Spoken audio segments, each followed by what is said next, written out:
All right, we are back. How about now? No sound still? We're back. All righty, we're back. Yep, no audio. All righty. Check 1, 2. Test. Can you hear it? Oh, yeah, you can hear me now. All right, you got it. Good job. Yeah, I wasn't sure about that. Yeah, Rent Link, they got me. So I'll have to check later on to see if that stream's even still up. Because sometimes when they kick you off, they just kind of block the whole stream, so it'll never be seen again until you take out certain things. I'm sorry. I know you're left scared and alone, especially with the mayonnaise dish.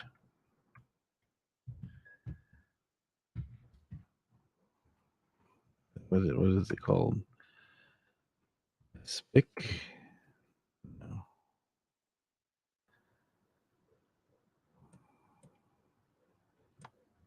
Spick.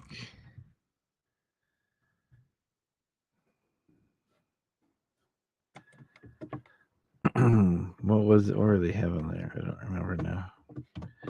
It was something chicken and mayonnaise or something. There we go. All right.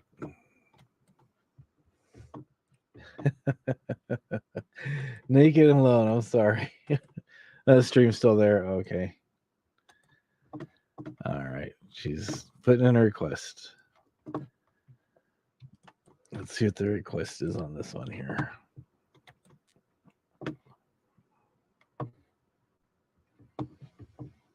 Mm-hmm.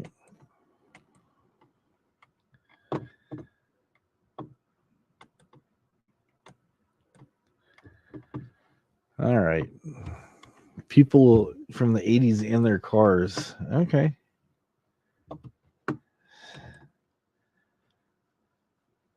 Oh, wow. I'm sorry to hear that. It's a good thing your arm's bruised up. Hopefully that's the only thing that happened to you. Wow. That's crazy. Sorry about that. That's wow. Too cold for you to be naked. You're freezing your knickers off. Wow, that's crazy, Nicole. I'm sorry about that. Wow. All righty, let's look at this here. 80s cars.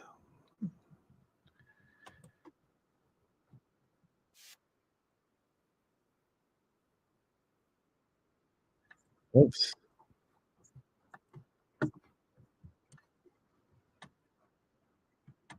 On a roll with the changes. All right. The 1980s turned out to be a great decade to have a car. There were many changes taking place within the auto industry, but it was also a time when many of the old muscle cars from previous decades were cheap to buy. The decade had plenty of options if you didn't want to roll with the changes. Overall, they were smaller than those produced in the mid to late 1970s. Sales were up and down, which forced manufacturers to come up with new ways to entice buyers. In the early part of the decade, the U.S. tried restricting imports so that sales on domestic cars would increase. American automakers also tried offering cash rebates. When those efforts failed, Chrysler introduced the 5-year, 50,000-mile warranty. The early 80s car was pretty boxy and they had defined lines throughout the vehicle. By the end of the decade, they became more streamlined, lightweight, and aerodynamic. Many of the cars moved away from steel bumpers and instead opted for plastic ones. Safety standards in cars were beginning to change, and many states started enforcing seatbelt usage with laws. Another safety change was the third brake light becoming mandatory in all cars starting in 1986. Light trucks would not see this mandatory change until 1994. Luxury cars started having more options than ever before. The digital speedometer began replacing the analog one, and at one point they were leaning towards cars that would actually have voice feedback to the driver. Time has moved on and somewhat dated both of those features. In 1982, the first American-built cars from Honda rolled off the assembly line in Marysville, Ohio. That plant still produces Honda Accords to this day. The Japanese car market started becoming more competitive than ever with the rest of the world. By 1987, Nissan and Toyota announced that they would enter the American luxury car market with Infiniti and Lexus. The automakers Hyundai and Mazda also saw an increase in sales. Another interesting foreign car in the 80s was the Yugo. You know, you go when you push. It came with a rear window defogger to keep your hands warm while you were pushing it. Just kidding. This car had a ton of jokes about it because it was tiny and basic. But the Yugo had an extremely low price, so it really was an affordable option for many. By the end of the decade, buyers had more choices of foreign cars than they had ever had before. This trend would carry over into the 1990s. One of the most iconic cars of the 80s is a DeLorean, thanks in part to the popularity of the movie Back to the Future. Unfortunately, the founder of the company, John DeLorean, was arrested on drug charges and his company went under. By the mid-80s, cars were starting to get a little bit more power than they had had in previous years. Exotic sports cars became a fantasy of a lot of people thanks to shows like Magnum PI and Miami Vice. The Dodge Chrysler Corporation had a couple big moves in the 1980s. They led the way in the minivan market with the Dodge Caravan, and soon other auto manufacturers tried to follow their success. In 1987, Chrysler purchased the largest and oldest auto manufacturer in the U.S., which was AMC, for $1.1 billion. This move now meant that Chrysler owned Jeep, and this was huge. You may not know exactly what year a car is, but there is definitely no mixing it up when you see an 80s car. A lot has changed since then, including the seats. Back then, it was much more common to see velour, and they were really soft and cushiony. Even the leather seats seemed softer. Technology in cars is completely different now, as is everything else in the world. No one thought about it at the time, but cars from the 80s are desired. Some editions are even huge collector's items. It's possible you may even see some of these at car shows.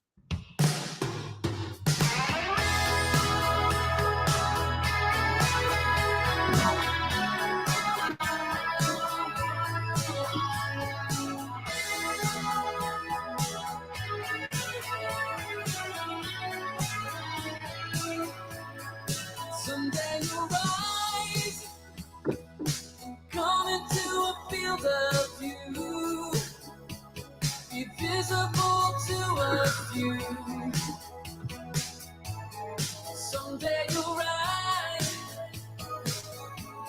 sit that an angel will illuminate the sky. But my reflection is slowly fading now, and the vision of you and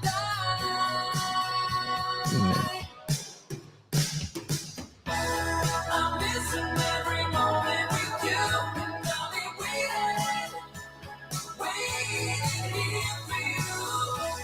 I feel this is too good to be true. The times are changing, falling through.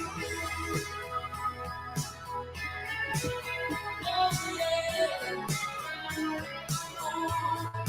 Summer moved on, followed every trace of you, grasping every memory of you.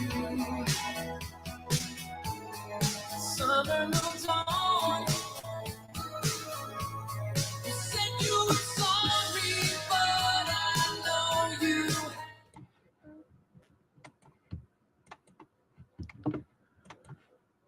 All right. There it is.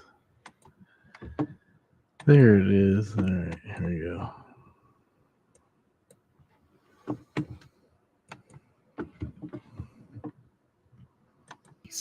The 1980s toy market was still in full swing. However, this decade would see some changes that would alter toys in the future. Many of the toys from this decade were actually popular toys that originated in previous decades. So if you do not see them in this video, there's a good chance they are in a previous episode. The 1980s did see some popular toys that were unlike anything else that had ever been released before. In today's video, we'll discuss some of the most popular toys of the 1980s, and by the end of the video, you'll be able to see how things start to change. Trivial Pursuit is a board game that was released in 1981, and the popularity grew fast. It was created in Canada in 1979 by Chris Haney, a photo editor for Montreal's The Gazette, and Scott Abbott, a sports editor for the Canadian Press. Winning the game is determined by a player's ability to answer general knowledge and popular culture questions. Players move their pieces around a board and land on squares, which determine the subject of a question that will be asked. The questions are on a card and can be from one of 6 categories, including history, science, and nature. Each correct answer earns a plastic wedge, which is slotted into the player's game piece. Over the years, the game has remained popular and dozens of new themed editions have been released. Some of these editions are for kids, baby boomers, or anyone in between. The game has also been released in 100 different editions in different languages around the world. Glowworm is a stuffed toy for young children which would light up when squeezed. It was released in 1982 by Hasbro's Playskool division. Many kids saw it as a comforting companion while trying to go to sleep because the head glowed when it was squeezed. The toy was such a success that a musical version was then released along with storybooks, videos, and other merchandise. My Little Pony is a toy line that was developed by Hasbro and released in 1982. It followed the original My Pretty Pony toy that was released in 1981. My Little Pony featured colorful bodies, manes, and a unique cutie symbol on one or both sides of the flanks. Since its release, there have been numerous animations and merchandise released. My Little Pony has also changed over the years to keep their appeal to little girls. Each new incarnation is known as a new generation. Care Bears were initially created in 1981 for use on greeting cards from the company American Greetings. In September of 1982, the characters were then produced as a toy line for Parker Brothers and then Kenner the following spring. Throughout the years, there have been several movies and television series along with various kinds of merchandise. The toy has remained popular enough that some mothers have passed along their Care Bears to their daughters. There have been several generations and relaunches of the Care Bears throughout the years. Over 40 million Care Bears were sold between 1983 and 1987. Masters of the Universe was a sword and sorcery themed toy that was created by Mattel in 1981 and released in 1982. The origins of the toy are somewhat fuzzy, as there are several artistic designers that have made claim to the creation of the popular toy. Mattel created the action figures at a 5.5 inches scale as opposed to the 3 3/4 inches scale that Kenner was using for Star Wars figures. There were 2 main characters, which were He-Man and Skeletor, but there were also a line of other characters. Each figure came with its own mini-comic that explained some of the things that were going on. Eventually, DC Comics got onto the action, and there was also an animated series and a movie. There was a re-release of the toy in the early 2000s, but it never quite caught on like it did in the 1980s. Cabbage Patch Kids are a line of cloth dolls with plastic heads that were first produced by Coleco Industries in 1982. This doll set every toy industry sales record for 3 years running and was one of the most popular lines of children's products in the 1980s. Each doll came with a birth certificate and adoption papers. The public went so crazy over these dolls that they actually started rioting and fighting over them in stores, especially during the Black Friday season. The dolls were so successful that they actually canceled their advertising at one point because the company could not keep up with the demand. Somehow, Coleco eventually filed for bankruptcy and Hasbro took over the dolls. Since then, the dolls have switched hands numerous times, but they are still being produced by Wicked Cool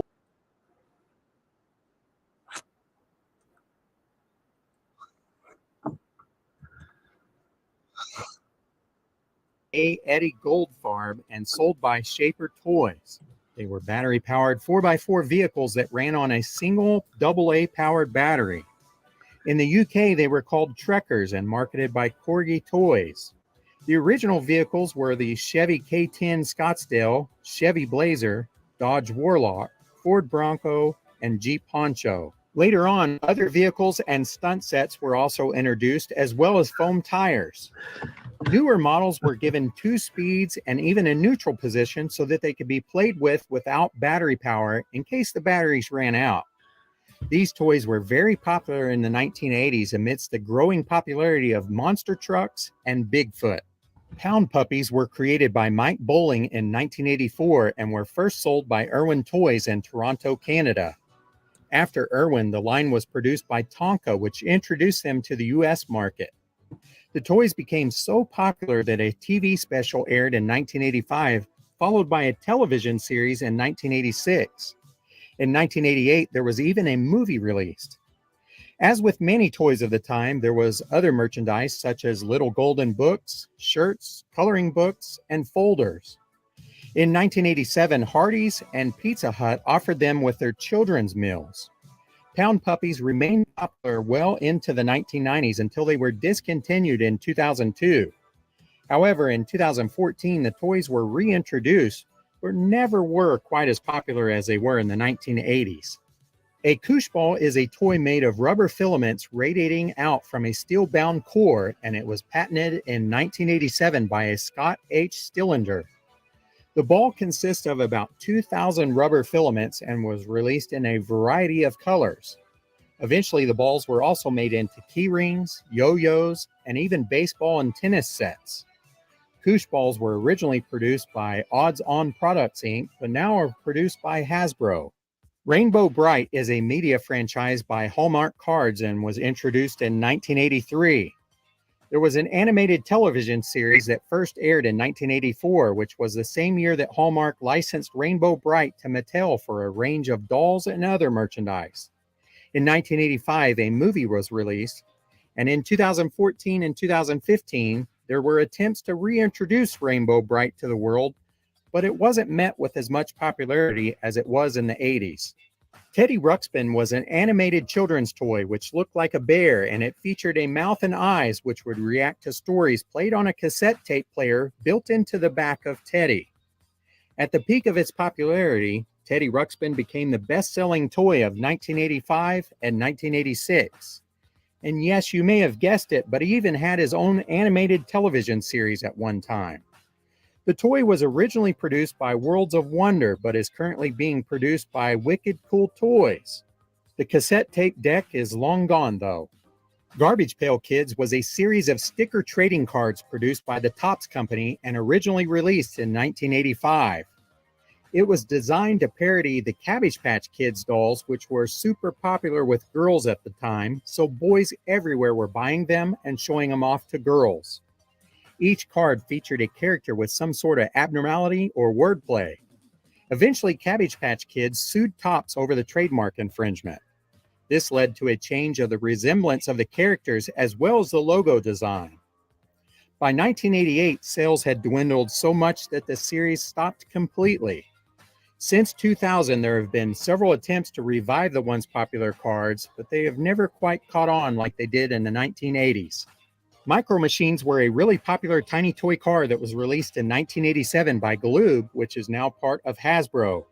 These tiny vehicles were further popularized by commercials which were famously done by the actor John Machida Jr. At the time, he was listed as the Guinness Book of World Records fastest talker.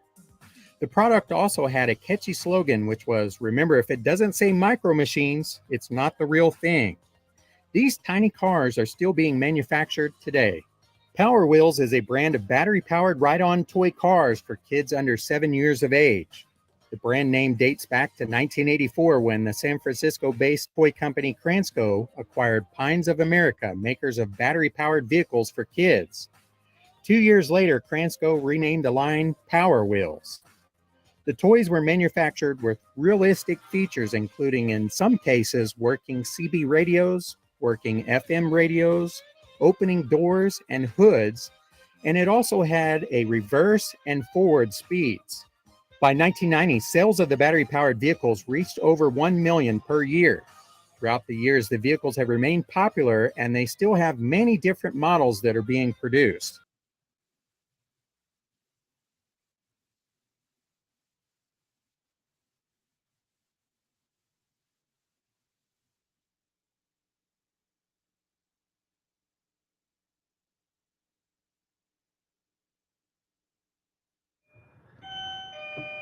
I was changing the thing. I was stepping on Legos, yeah.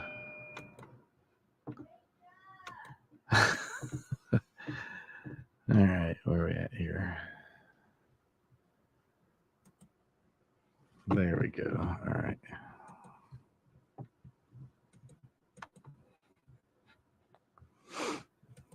All right. I need to learn how to work this thing.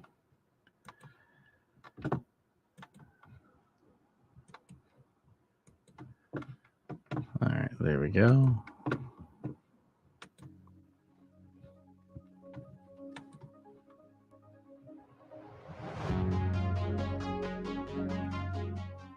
If you were a kid in the 1980s, you probably have fond memories of growing up during that time.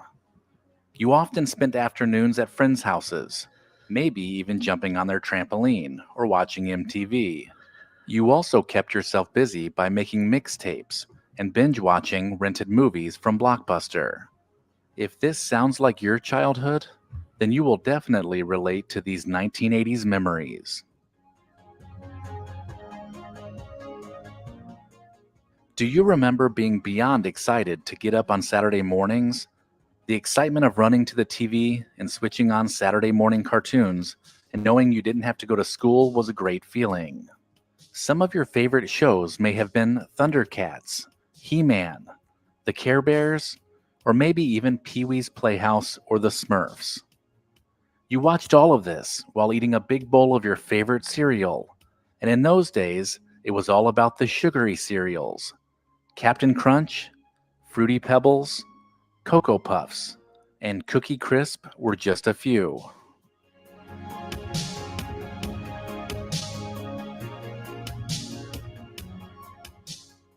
Your school days may be best remembered for playing the Oregon Trail, where you died from dysentery, lost cattle, and broke plenty of wagon wheels.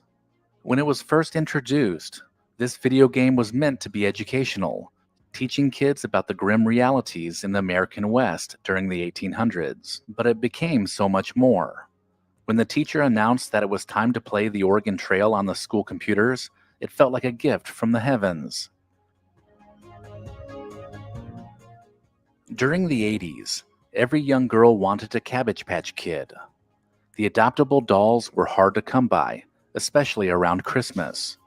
But once you got one, you were proud to show it off. If you weren't able to get one of those pricey dolls, you may have settled for a strawberry shortcake or a Rainbow Bright. On the other hand, all the boys wanted a He-Man Masters of the Universe figure. In fact, they wanted to own all of the He-Man action figures, along with Castle Grayskull. The Rubik's Cube has been confounding kids and adults alike since its invention in 1974, but it was in its heyday in the early 1980s. In fact, one of the best-selling books of 1981 was The Simple Solution to Rubik's Cube, written by James Norse. If the Rubik's Cube didn't do it for you, then maybe you were one of the lucky ones to get the first Nintendo Entertainment System on your block. This was the era that established classics like Super Mario Bros., The Legend of Zelda, Metroid, and so many more. And if you had trouble getting a game to load, all you had to do was blow the dust out of the cartridge, and it seemed to work every time. Friday nights were, for many, a Blockbuster night. Stepping into that brightly lit Blockbuster store and seeing an endless selection of movies was a true thrill. It wasn't uncommon to leave with a stack of movies that would last you all weekend, and you could even get some popcorn or candy to go along with it. Maybe you were one of the ones that saved up your quarters all week so that you could head over to the arcade to play the newest games and hang out with friends. You tried your best to make it on the leaderboard whenever you played Pac-Man, Space Invaders, Asteroids, or Donkey Kong. During the 1980s, these dimly lit buildings would be packed with people, plunking quarters into those magical machines for hours on end. Who didn't own a few Garbage Pail Kids during the 1980s? These funny cards became a big hit because they depicted children that looked like Cabbage Patch Kids, but they had creatively rhyming names. From the grossest to the scariest, Garbage Pail Kids were always good for a laugh. But the gum that came inside the packs was some of the hardest, most stale gum you may have ever chewed on. Growing up in the 80s, you may have also been an avid reader. Book series like The Babysitter's Club, Sweet Valley High, or Choose Your Own Adventure were some of the very best the decade had to offer. Judy Blume and Beverly Cleary books became must-reads, and a big incentive for reading all these books was a free pizza from the Pizza Hut Book It campaign. It seemed like every kid growing up in the 1980s was a huge wrestling fan. One of the true forces behind the popularity of the sport was Hulk Hogan. Everyone wanted to be a part of Hulkamania, and the Hulkster had this generation of kids believing that anything was possible through the power of training, prayers, and vitamins. If Hogan wasn't your guy, you may have been rooting for the Macho Man Randy Savage and the beautiful Miss Elizabeth. MTV was an important part of the pop culture of this time. During the channel's initial rise in 1980's heyday, it helped to kickstart the careers of stars like Cyndi Lauper, Madonna, and even Michael Jackson. In those days, they actually played music videos, so you would have to sit through hours and hours of videos until they played the one you wanted.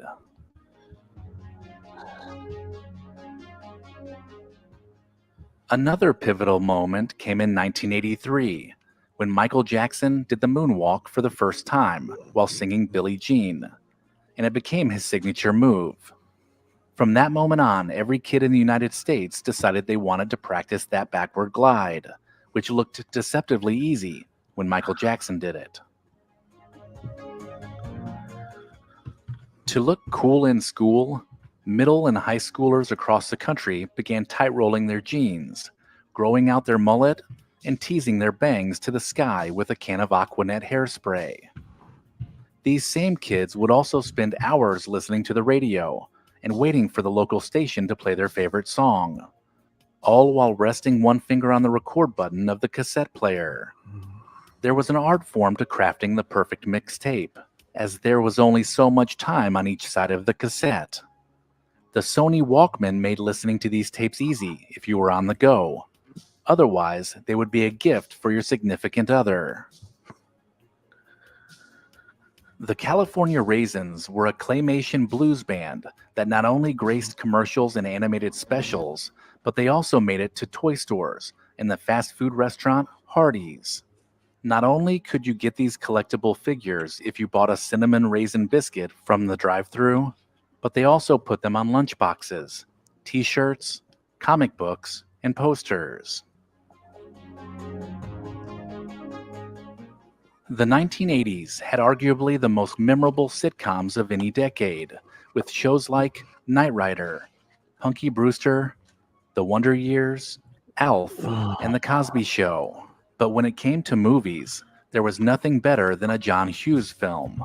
If you were a teenager during this time, you were able to relate to all of his flawed characters. Being a lovable loser like Ducky was an achievable goal. Or maybe you too wore your insecurities on your sleeve, like the girl next door, Samantha Baker. Movies like The Breakfast Club, 16 Candles, and Pretty in Pink were so relatable for so many, and John Hughes was able to capture that period of time perfectly. The fads and trends that were created during the 1980s are hard to beat. When we see them, we instantly recognize that they were part of a colorful decade that has started to make a comeback. These moments in time were, for many, the absolute best time to grow up. So let me know in the comments your own memories of the 1980s. If you enjoyed this video, check out the description for links that help support the channel. And as always, thank you so much for watching.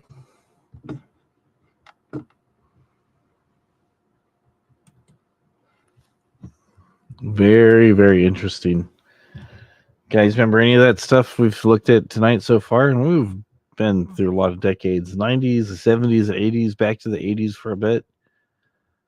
Food and different toys and fast food stuff. And Elbow Travels Watch says John Hughes movies had great soundtracks. Yeah, those are very popular in the 80s. They did have a lot of songs that were pretty popular during the day. MTV, they showed a little bit earlier that helped a lot of bands really break through. Your sister used to scratch your records with a needle. Oh, I'm sorry to hear that. Yeah, Pretty in Pink, 16 Candles. Yep. Two classics. Yeah, Breakfast Club was pretty good too.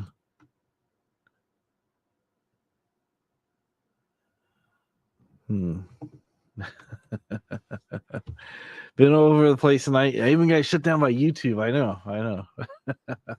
Such a thug, right? Yeah, we got it shut down. But everybody's saying earlier the stream was still there, so that's good. Hopefully the streams both will stay up. So that one, it was because we were watching those guys. Rhett and Link. I think they usually have a lot of people watching out. Make sure they're not showing any of their videos. I guess they figure if you want to see the videos, you can come over there and watch them rather than watch them through somebody else streaming them. Yeah, that was about it. Oh well, we did it though. We showed a bunch of stuff. Made some people hungry, made some people thirsty, made some people glad that certain foods weren't around anymore. Especially the things served in the Jello molds. Oh man, they'd always have like a fish. For years, I remember seeing like at people's houses, they'd have like a fish-shaped Jello mold on the wall, and I'm all, what's that for? I wouldn't say anything out loud, but I'm thinking to myself, that's kind of weird. You know, I being a kid, I'm thinking, okay, it's like a cake pan. Maybe, maybe somebody had a fish cake for their birthday or something. But then I learned later on through this thing called YouTube, as well as some other books and magazines and stuff, that nope. The way you cooked in 70s was a lot of your stuff was served in gelatin. Oh man. Good times, right?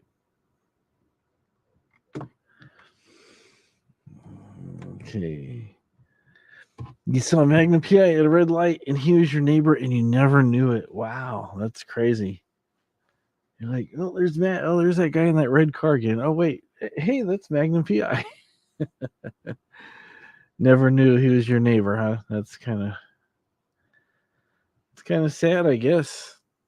Unless he's annoying in real life, then you're like, yeah, I don't want anything to do with him. It's like, oh no, it's Magnum. Hopefully he won't see me. He's driving a red Ferrari and had on a baseball cap too. Yeah. Hawaiian shirt, baseball cap, and yep. Detroit Tigers was the logo on his cap. Was it the D for Detroit? I think so.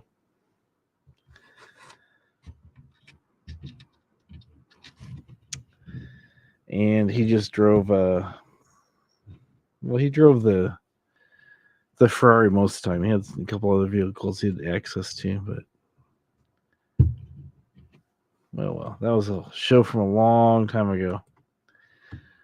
Told the cop at the convenience store, and she told me that he lived there. Okay, there you go. Cops know what's going on in the neighborhood, so they might have got called there a few times. I don't know. Yeah, Tom Selk's his name. What's that guy's name? Oh yeah, Tom Selk. Yeah, it's easy to do. Easy to forget the names of celebrities. So, especially the ones that were popular many years ago and they're not popular anymore. You're like, who's that guy again? Or sometimes you'd be watching a movie and go, there's that guy. I don't know what his name is, but he's always playing that same character in different movies, or he's you know the one I'm talking about. You go, oh, that guy, that girl, that lady, that man, that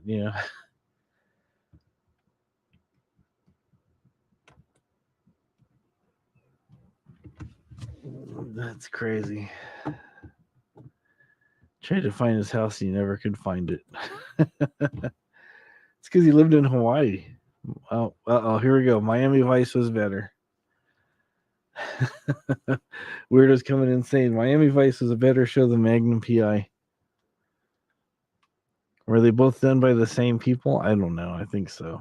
They're both out at the same time, so who knows?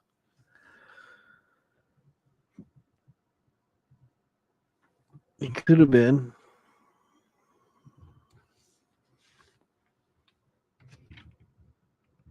Ooh, sorry. Could have been, would have been, should have been.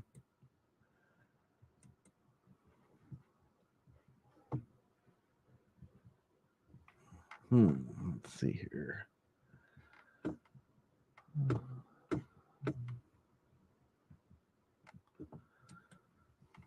Let's see here. Make sure I didn't miss anything.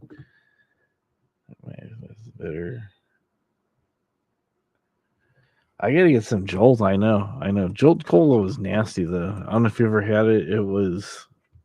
Oh, it's like I don't know if you've ever taken aspirin and it starts to melt before you get some water in there. And that bitter taste, or the way the aspirin bottle smells when you open it at first, you kind of get that taste from Jolt Cola. It was like RC Cola, and then you kind of have like a aftertaste of how that aspirin bottle smells, and it's kind of like not too good.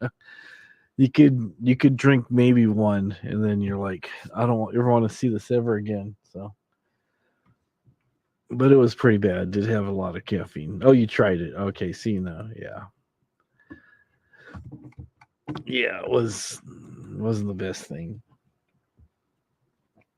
And then I remember the Coke wars, and I'm like, what are they doing?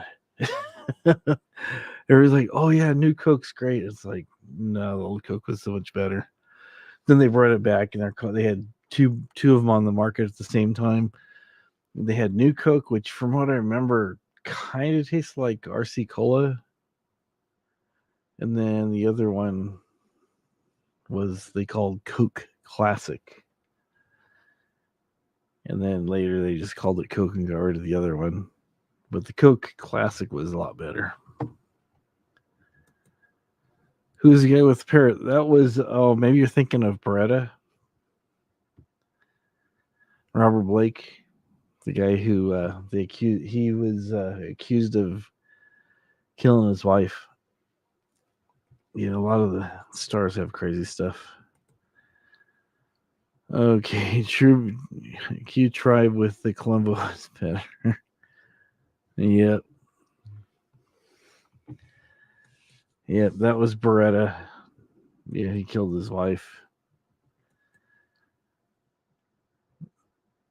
And then, there's another show where the guy he was in Vegas. I think his name was Dan Vegas or something. And he used to drive his car right into the house. Like, it went down a little bit. And that was his parking area. And get out of the car, and the car would be like in the middle of a living room or something crazy.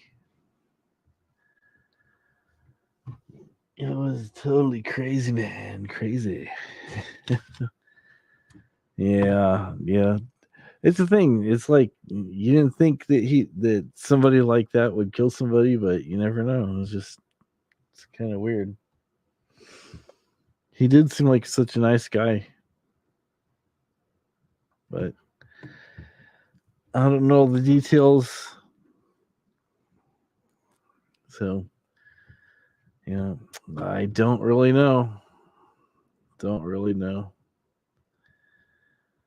All right. Well, I guess I'll go ahead and close this down. Everybody's like kind of dropping off, and I know some of you guys are hanging out with me, and I appreciate you guys, but I know you guys have stuff you got to do, and unfortunately, I have things I have to do on Saturday because working Monday through Friday, I don't get a chance to do a lot of things during the week, so I try to get everything done on Saturday. So all that said, I will say goodnight to everybody.